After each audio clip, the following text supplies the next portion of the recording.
под Якутском старинное село. Здесь центральная усадьба пригородного совхоза «Хатацкий».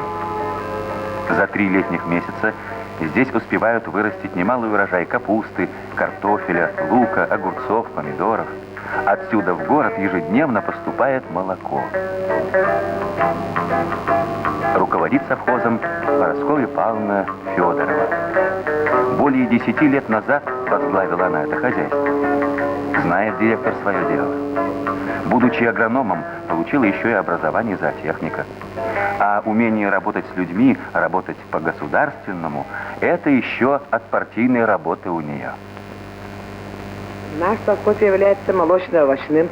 Ежегодно укрепляется материально-техническая база совхоза. Большую помощь мы получаем от государства.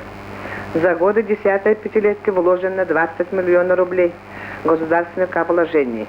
Введено основных фондов на 12 миллионов рублей.